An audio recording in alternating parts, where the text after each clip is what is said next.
माध्यम से युवाओं को तैयार कर रहे हैं, हॉस्टल में घुस के आपके बच्चों को हिंदू राष्ट्र बनाने के लिए तैयार कर रहे हैं। आप लोग कब इस गोंडवाना राज के लिए अपने युवाओं को तैयार करोगे?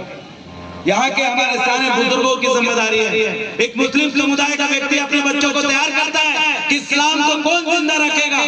एक ईसाई तैयार कर रहा है, एक जैन तैयार कर रहा है, लेकिन हमारे लोग, हमारे नए युवक बच्चों को तैयार क्यों नहीं कर रहे हैं? वो सड़कों में क्यों नहीं निकलता? अगर ये खून सड़क में निकलकर ललकार नहीं बनता, उलगुलार नहीं करता, वो अगर बिल्कुल नहीं फूक रहा है, तो ये खून गुलाम खून बनेगा। आने वाले समय में जंजीरों में बंधे रहोगे, दूसरे के यहाँ बंधुआ मजदूर बन के काम कराएंगे। ऐसे में इस देश का भविष्य और इस देश का आने वाला गोंडवाना का भविष्य खतरे में जाएगा। याद रखिएगा, हमारी लड़ाई हमारे आने वाले 40 साल 50 साल बाद हमारा गोंडवाना की मजबूत करने की है। दादा हीरा सिंह मरकाम जी ने अपने पैर में चप्पल, फटी चप्पल पहन के, अपने जेब में महुआ रख के और गांव-गांव जाके हमारे प्रदेश देश प्रदेश में जाकर इस गोंडवाना आंदोलन को तैयार किया। आज उनकी वजह से आज हम यहाँ पर बैठकर अपनी बोली, भाषा, संस्कृति और अपने राजनीतिक भविष्य की बात करते हैं, अपने आर्थिक भविष्य की बात करते हैं। लेकिन आने वाले 40 साल बाद कौन करेगा ये बात मुझे बताइए।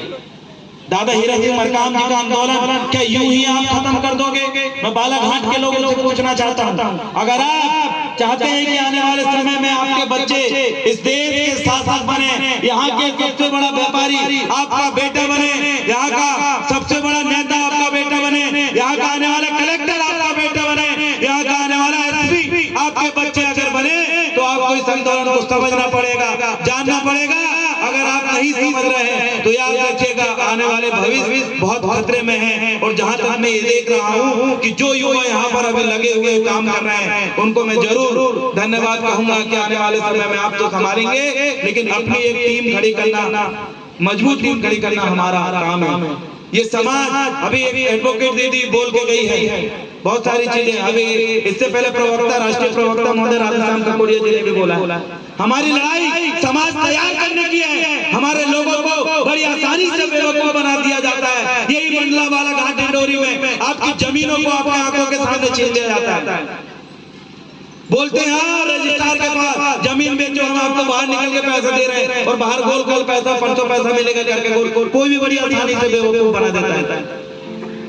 आपके लोगों को बहला फुसलाना बहुत आसानी से कोई भी व्यक्ति बुद्धू बना के आपको आपस में लड़ा देता है। आपस में छोड़िए, यहाँ तो पार्टियों में भी आपस में लड़ा देते हैं, संगठनों में भी आपस में लड़ा देते हैं, क्योंकि हमारा समाज तैयार नहीं है।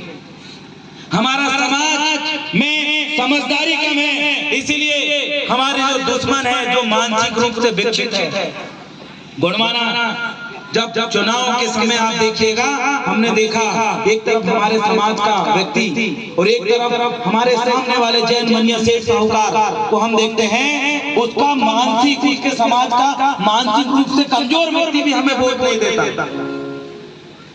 जैन मनिया सेठ साहूकार जो बड़े लोग हैं, वो लोग हमें वोट नहीं देते, ना हमारी बात सुनते। उनका मानसिक रूप से कमजोर व्यक्ति भी इतना समझदार होता है। लेकिन हमारा क्या है, हमारे तो जज बनने के बाद भी, हमारे लोग पीएचडी करने के बाद भी बीजेपी और कांग्रेस की चापलूसी कर रहे हैं। आपका एक पढ़ा लिखा व्यक्ति भी बेवकूफ बन के घूम रहा है, लेकिन आपके दुश्मनों का, आपको खत्म करने वाले लोग जो है, उनका मानसिक विकसित व्यक्ति भी आपसे ज्यादा समझदारी है। हम लोग देख रहे हैं जज बनने के बाद भी फक्कन सिंह कुलस्ते देखिए आपके मंडला डिंडोरी के तरीके, पढ़े लिखे होने के बाद भी अपने समाज के खिलाफ वो बोल लेते हैं, लड़ लेते हैं, अपने समाज के खिलाफ लगातार बयान देते हैं। लेकिन आप मुझे बताइए, जैन मनिया सेठ साहूकार कभी अपने समाज के खिलाफ बयान देते नहीं देते?